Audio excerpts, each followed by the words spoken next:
Voilà, gloire au Seigneur. C'est important, c'est la parole de Dieu. Amen. Alléluia.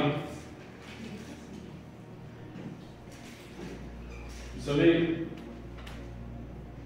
ce qui est important, c'est que l'évangile, c'est du sérieux. Amen. Parce que si on ne respecte plus cette parole, qui on va respecter? C'est la vérité. Si on ne respecte plus ce livre, si on ne respecte plus ce qu'il est écrit dans ce livre, qui on va respecter? Parce que si on ne respecte plus la parole de Dieu qui est le Christ, on va respecter qui se fait? L'évangile, c'est du sérieux. Amen. C'est du sérieux l'évangile, parce que je vais vous dire une chose, que au commencement, nous sommes remplis de Dieu lorsque nous connaissons le Seigneur. Mais gardons ce bon zèle, gardons cette flamme jusqu'au bout, parce que la Bible dit qu'il faudra persévérer jusqu'à la fin.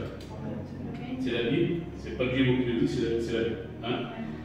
Donc on en avait parlé la dernière fois. Hein? On peut bien commencer par l'esprit et finir par la chair. Donc c'est pour cela qu'il faut faire violence donc, à la chair. Amen. Gloire au Seigneur. Voilà, ce n'est pas le thème, ce n'est pas le thème de mon message. Voilà, ce matin, moi, j'ai un message à vous partager que le Seigneur a mis sur mon cœur. Hein? Ce n'est pas mon message, mais c'est le message de Dieu que je vous partage. Hein? Voilà, on est tout simplement des instruments dans les mains de Dieu. Et puis, le Seigneur se sert de nous. Hein? Voilà, mais rien de plus. Hein? Parce que la gloire revient à Dieu, à l'homme. Hein? Ça, c'est important de le dire. Hein? Parce qu'il y a des personnes qui s'emparent de la gloire. Et la gloire ne revient pas à un homme. Et je vous demande, c'est que lorsqu'un homme se empare de la gloire, c'est qu'il vole à Dieu. C'est la vérité, c'est voler à Dieu. Hein? Parce que la gloire revient à Dieu. Alors, le titre de mon message: une vie cachée en Christ. Voilà, ça c'est le titre de mon message. Une vie cachée en Christ.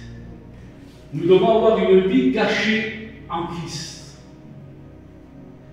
Parce que notre vie chrétienne, c'est quelque chose de précieux. C'est intime. On a chacun notre vie avec le Seigneur. C'est important ça, hein? On a chacun notre vie avec le Seigneur. Nous avons tous le même but. Le ciel. Hein? Nous sommes en marche vers le ciel. Un chrétien est né de nouveau, il est en marche vers le ciel. Hein? Donc ce qui veut dire qu'à partir de là, c'est que si Jésus a bien précisé à ce sujet, lorsqu'il dit « lorsque je reviendrai, je vous préparerai une place hein? », donc ce qui veut dire « je vous préparerai une place dans la demeure de mon Père ». Donc ce qui veut dire que le Seigneur nous a préparé une place. Pourquoi? Parce que notre nom est inscrit dans le livre de la vie.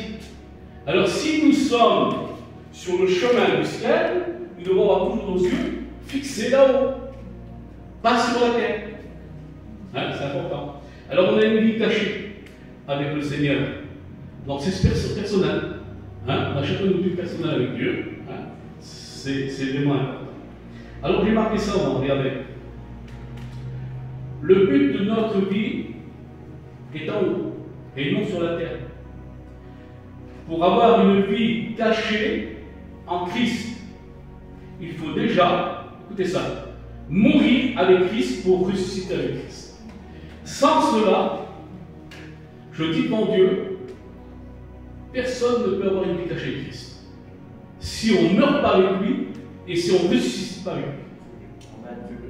Amen, amen. Et tout est là. Tout est là.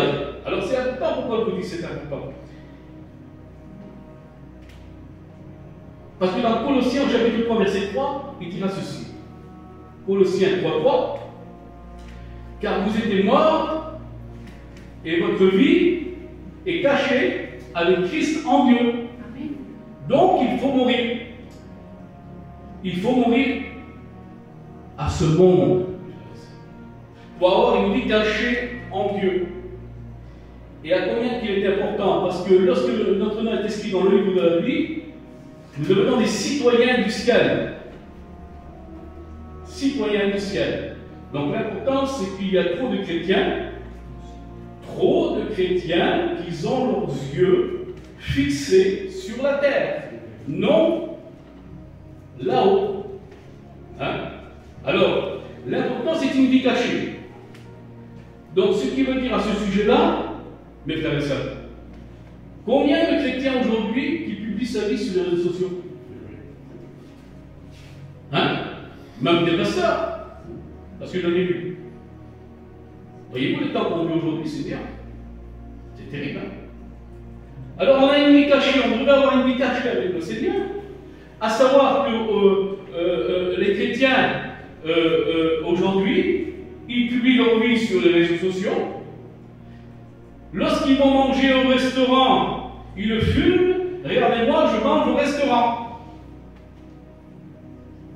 Lorsqu'ils font une grillade, ils fument. Regardez-moi, je mange une grillade. Tout ce qu'ils font dans le monde, ils le publient. Mais où est la vie cachée en Christ? Vous savez ce que c'est une vie cachée en Christ? C'est une vie de prière. Déjà. C'est une vie de prière. Amen. Matthieu 6,6. Mais quand tu pries, entre dans ta chambre, ferme ta porte et prie ton Père qui est dans le lieu secret, te le rendra.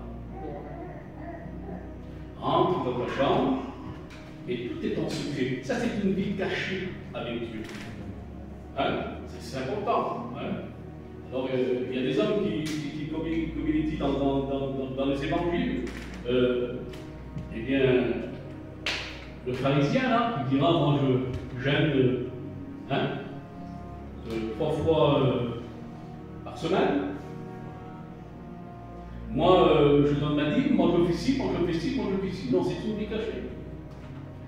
C'est une vie cachée, c'est en secret. Et l'important, c'est en secret.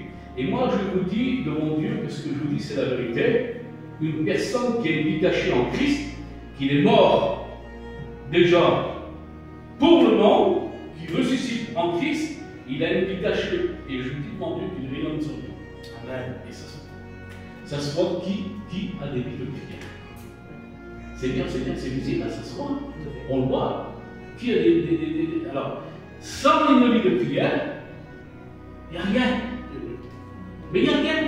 Je dis devant Dieu, il n'y a rien. Il n'y a rien. Alors, sans une vie de prière, j'allume ma voiture, je m'en vais au Leclerc, je m'en vais là-bas, je vais passer un moment là-bas, je vais passer un moment là-bas. Et le temps passe, et le temps passe, et le temps passe, et je suis là-bas, et je suis là-bas, et je m'occupe de toutes mes affaires, je suis là-bas, et où est la prière? Hein? C'est vrai ce que je dis. Hein? Et lorsqu'on voit aujourd'hui, alors je ne critique personne, bien sûr, hein? Je m'en pardonne d'ailleurs, je ne suis pas là pour ça, je suis là pour apporter l'évangile, la vérité, la parole de Dieu. Mais il n'y a pas très longtemps, moi je vois des pasteurs sur les réseaux sociaux. Et en réalité, moi ça me choque ça. C'est bien. Dans les restaurants, regardez, on mange. Regardez, il y a une côte de bœuf là, on mange une côte de bœuf. Regardez-moi, je reçois un membre de ma famille en tant que je n'ai pas vu. Oh, je suis là. En réalité, où c'est qu'il est caché là? Hein? Et lorsqu'on voit aujourd'hui sur les réseaux sociaux, qu'est-ce que nous voyons, mes frères et sœurs? Le manger, le boire. On voit que ça. C'est bien. On voit que ça, le manger et le boire. Voilà. C'est ce que nous voyons, le manger et le boire. Mais que dit la Bible à ce sujet? Hein? Alors c'est important ce que dit la Bible à ce sujet. Le royaume de Dieu, ce n'est pas de manger et de boire. Hein? Romains 14, 17. Et à combien il est important de faire ça?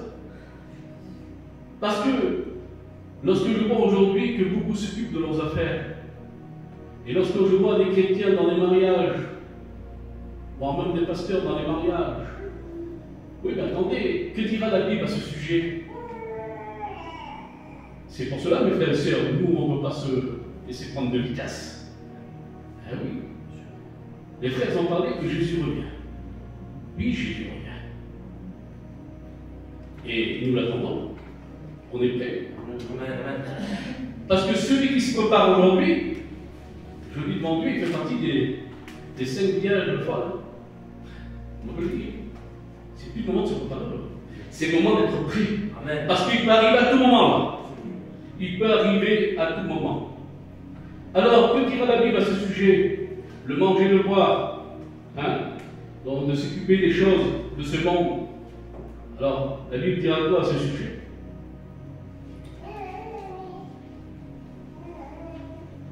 Matthieu chapitre 24, verset 37. Mais comme en étaient les jours de Noé, ainsi sera aussi la venue du Fils de l'homme. Car dans les jours qui précédera, écoutez ça, le déluge, les hommes mangèrent, buvèrent, se mariaient leurs enfants, jusqu'au jour où Noé entra dans l'arche.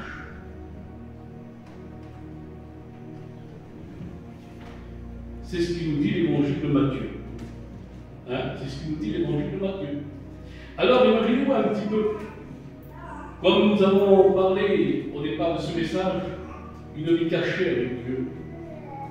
C'est important parce que si nous avons une vie cachée avec Dieu, ce qui veut dire c'est que on s'affectionne aux choses autre chose de la terre. Amen, amen. Parce qu'à ce sujet-là, imaginez-vous un peu celui qui se préoccupe du monde aujourd'hui. Il se trouve dans les endroits là-bas, et puis les choses de Dieu, on les met de côté. Et si le Seigneur revient, comment ça se passe? Ah oui, il faut prendre au sérieux. Logiquement, la Bible dit que le Seigneur viendra comme un voleur pendant la nuit. C'est ça, non? Hein? Comme un voleur pendant la nuit. C'est ce que dit la Bible. Mais pour celui qui est prêt, il ne viendra pas comme un voleur le Seigneur. Non. Amen. Mais ça, toujours. Amen. Vous comprenez l'importance? Et à combien il est important d'être prêt aujourd'hui, Seigneur, dans ces temps que nous vivons, dans ces temps de la fin. Vous savez, les frères ont parlé de l'abandon de la foi. Alors, on vit des temps aujourd'hui, des temps d'apostasie. Mais qu'est-ce que vous voulez pécher d'autre chose que la religion aujourd'hui et l'apostasie? Qu'est-ce que nous devons pécher d'autre? On va pécher d'autre chose. Pourquoi on va pécher d'autre chose? C'est bon. Bien tout simplement que c'est des événements qu'on vit aujourd'hui et nous vivons les temps de la fin. Alors, nous sommes dans la grande apostasie, on est en plein dedans, l'abandon de la foi, la séduction. La séduction, nous devons persévérer, mes frères et sœurs, persévérer jusqu'à la fin. Vous savez, l'importance, c'est marcher par l'esprit. Et pour marcher par l'esprit, il y a notre part. Il y a la part des chrétiens. Il faut en vouloir avec Dieu. Vous savez, parce que j'ai pu parler des chrétiens, moi je veux me dire, moi je veux juste ça, c'est tout, j'en ai assez. Hein. Non, c'est pas vrai. Non, demande grand. Demande grand à Dieu, parce que si tu demandes petit, c'est que tu fais Dieu petit. Eh oui. Alors on demande grand à Dieu. Amen, amen. C'est un Dieu grand, le ciel est sans trône, la terre est sans marchepied. Hein. Et le Dieu que nous servons, il a des cadeaux à nous donner. Non, c'est dur, c'est vrai. Il a prévu pour nous. Tout a été planifié pour nous. Hein? La Bible dit qu'avant qu'on soit né, il nous a déjà choisis. Hein? C'est écrit, non? Hein? À combien il est important? Alors aujourd'hui, qu'est-ce qu'il faut faire aujourd'hui? Bien aujourd'hui, il faut faire violence à la chair. Ah, parce que la chair est mauvaise. Elle est dangereuse. C'est-à-dire, il faut faire violence à la chair. Alors l'importance pour faire violence à la chair, eh bien alors il faut la mettre en prie, la tenir en prie. Et pour la tenir en prie, comment nous devons faire? Vous voyez? Ah. Parole de Dieu. Hein? Surtout pas de ce désir-là. Tu dois rester toujours dans la parole de Dieu. Amen. Et puis la prière. La prière. Ah, c'est important la prière, Seigneur. C'est important. Alors restez dans l'activité avec Dieu. Alors, il a parlé tout à l'heure, j'ai noté ce qu'il a dit, de témoigner pour le Seigneur. Gagner les âmes pour le Seigneur. Oui, mais pour celui qui a reçu, pour celui qui est passé par la nouvelle naissance, pour celui qui est mort pour le monde, qui est ressuscité en Christ, peut se revêtir de l'armure spirituelle. Mais oui, mes frères et sœurs. Parce que celui qui n'est pas passé par la croix ne peut pas se revêtir de l'armure spirituelle. Parce qu'il faut une armure spirituelle, il faut cette armure spirituelle. Éphésiens 6:12, pour pouvoir bien sûr aller au-devant des âmes et chercher des âmes pour le Seigneur. Parce que lorsqu'on parle de chercher des âmes pour le Seigneur, nous pouvons tomber sur des personnes, je suis tombé sur des personnes comme ça, des personnes qui font la sorcellerie, des personnes qui étaient possédées, des personnes. C'est ça, lorsqu'on va dans le champ du diable, lorsqu'on va dans son territoire à lui, eh bien, on affronte le diable. Et pour affronter le diable, il faut avoir les âmes de Dieu. Hein? Alors, on ne va pas y aller témoigner là-bas et puis tu n'as pas une vie prière, tu fais comment? Tu n'as pas une vie cachée avec Dieu, tu fais comment? Tu fais comment il est écrit dans la Bible, comment il s'est passé avec ces hommes-là, ils ont voulu chasser les démons, hein, au nom de Paul, et ensuite, ils sont fait dépouiller. Hein? C'est pour cela qu'il y a une vie cachée avec Dieu. Lorsque nous sommes morts avec Christ, vous savez, lorsqu'on parle d'une vie cachée avec Dieu, eh bien, on revient à Matthieu 16, 24. Matthieu 16, 24. Celui qui veut venir après moi, qu'il se charge de sa croix. Hein? C'est important. Voilà. Donc il se charge de sa croix, oui, mais il dit qu'il renonce à lui-même. Parce que le renoncement, mes frères et sœurs, Seigneur, c'est important le renoncement. Lorsqu'il y a un renoncement, je vous dis devant Dieu, celui qui a renoncé au monde, qui est passé réellement par la nouvelle naissance, il ne va pas publier sa vie sur les réseaux sociaux. Hein? Parce que lorsqu'on voit des chrétiens qui publient le monde, moi j'en vois plein qui publient le monde, hein? Sur les réseaux sociaux, ils publient le monde. Alors pour ça, par contre, ils sont zélés. Hein? Même pas, tu publies un petit verset de la Bible, tu publies les choses de Dieu, merci Seigneur. Au moins, tu as le désir au moins de gagner des âmes pour le Seigneur, tu as ce feu pour le Seigneur, merci Seigneur. Mais ils publient sur le monde, les choses du monde. Voire même, j'ai vu même des serviteurs de Dieu faire de la pub pour les restaurants. Et ça, c'est une vie cachée de Dieu? Non. Non, non, il faut passer par la croix. Il faut passer par la croix. Et lorsqu'on est passé par la croix, à partir de là, oui, soldat de Jésus-Christ. Oui, c'est bien. Oui, je peux dire soldat de Jésus-Christ. À combien il est important, c'est bien.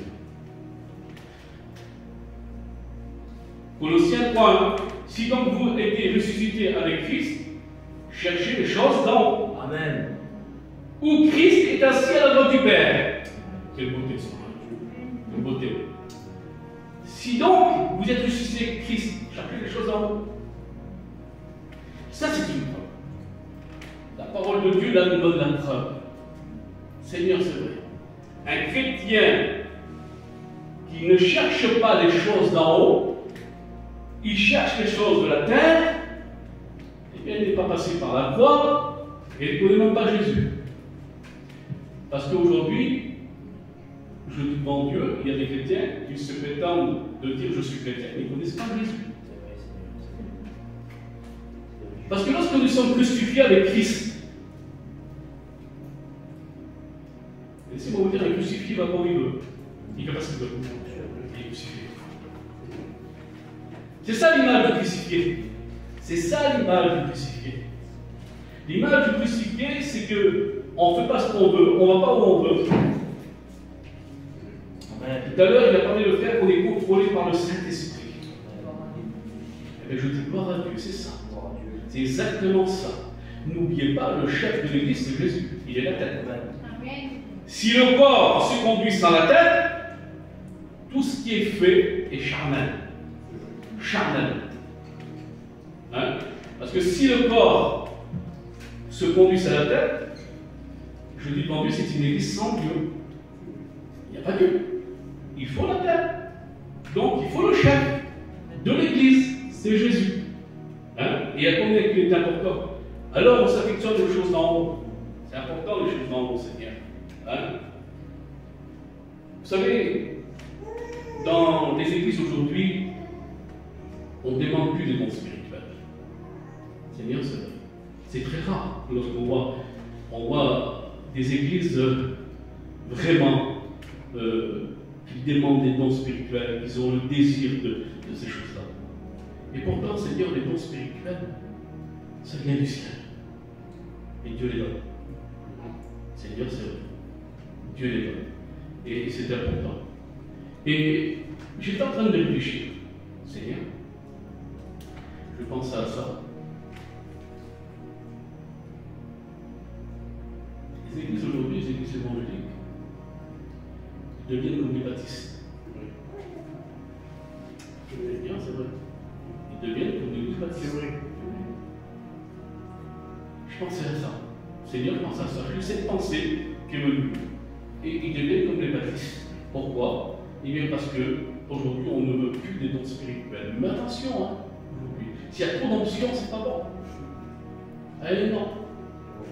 Eh non, non, il y a trop d'onction, c'est pas bon. Hein? Mais laissez-moi vous dire une chose, mes frères et sœurs. Lorsque le dimanche matin, on vient, je ne dis pas à l'église, on vient dans ce lieu. Voilà. Hein, c'est quelques murs. Mais, mes frères et sœurs, on ne vient pas à la messe. Les catholiques, ils vont à la messe. Le curé qui est prêche, ils sont en train de nous jouer. Tout doucement. Là. On a la puissance du Saint-Esprit. Et lorsqu'on vient dans ce lieu, on vient avec la joie, on vient avec la paix. Parce que laissez-moi vous dire, c'est pas ici que vous allez venir chercher Jésus. Jésus va vivre en vous. Jésus est en nous. Combien il est important, c'est Jésus. Hein? C'est important. Donc ça, c'est des murs, voilà, on se rassemble dans ce lieu, bien, tout simplement, et bien c'est ensemble de la communion fraternelle que nous en avons tellement besoin, mais il faut savoir une chose, que lorsqu'on sort de ce lieu, on doit être rempli de cet esprit aussi dehors. Amen. Parce qu'une vie cachée en Dieu, c'est quand tu es seul hein, avec ton Dieu. Chez toi, par exemple. Hein? Combien c'est important? Hein? Eh oui, chez toi. Chez toi. Et je crois que, en vérité, tout commence là. Le commencement, c'est chez nous. Seigneur, dans nos maisons. C'est là le commencement. C'est chez nous. Amen. Voilà. Et lorsque chez nous, ça marche bien, lorsque chez nous, dans notre maison, dans notre foyer, ça va bien, merci Seigneur, il y a la prière, il y a l'entente, il y a la paix, il y a la joie. Et merci Seigneur, c'est celui-là. Mais s'il n'y a pas ça, Seigneur, il n'y a plus rien. Non, en vérité, s'il n'y a pas ça, il n'y a plus rien. Nous devons faire mourir le vieil homme. Seigneur, c'est vrai. On doit le faire mourir. Le vieil homme, on ne le fait pas mourir en claquant les doigts. Oui ou non? En claquant les doigts, on ne fait pas mourir le vieil homme. Pour faire mourir le vieil homme, il y a du temps. Hein? Mais il faut qu'il y ait toujours ce désir. Le désir de qu'il y ait toujours d'avoir avec Dieu. Le désir de faire la volonté de Dieu. Il est là. Ça, c'est un bon désir. Seigneur, c'est un bon désir. Vous savez, comme je dirais toujours, on nous prêche souvent la grâce aujourd'hui. La grâce est prêchée. Nous sommes sauvés par grâce. Sans qu'on va l'enlever. Mais on ne peut pas enlever la sanctification. Oui, mais il y en a qui l'enlèvent. Il y en a qui enlèvent la sanctification. Du fait qu'on est sauvé par grâce, la sanctification on la met de côté. Mais l'évangile catholique, mon Dieu, on ne veut pas, non? C'est ça là. C'est catholique. C'est bien, c'est catholique. Non, on veut l'évangile de la Bible, la véritable évangile. La véritable évangile, c'est celle-ci, c'est une évangile de sanctification que nous devons vivre. C'est quoi la sanctification? La sanctification, c'est que tu avances, tu ne recules pas. Tu avances. Alors si tu fais une faute, parce qu'on n'est pas là une faute, bien sûr, hein? Tu fais une faute, ben, tu ne dois pas la recommencer cette faute, c'est fini, tu ne dois plus la faire. Parce que si tu la refais en répétition, tu pratiques le péché. Et pratiquer le péché, c'est quoi? C'est la mort. Donc on avance. avec le Seigneur. Et la faute qu'on fait, on ne peut plus la faire. Voilà. Donc, la sanctification, c'est progresser avec le Seigneur. Si tu ne progresses pas, si toujours au même point, il y a un problème. Tu ne vis pas la vie de sanctification. Donc, il faut vivre la vie de sanctification, il faut qu'il y ait des progrès. Mais sans la vie cachée avec Dieu, il n'y aura jamais de progrès. Sans avoir passé par la croix, il n'y aura jamais de progrès. Pourquoi? Bien, tout simplement parce qu'il est dit ici, Matthieu 16, 24, voilà, celui qui veut venir avec moi, qu'il renonce à lui-même. Oh Seigneur, quelle puissance, renonce à soi-même. C'est puissant. Seigneur, c'est puissant. Parce que lorsqu'on renonce à ce monde, quelle beauté, Seigneur. Quelle beauté lorsqu'on renonce à ce monde. Nous sommes victorieux, en vérité. Nous sommes victorieux. Et combien il est important.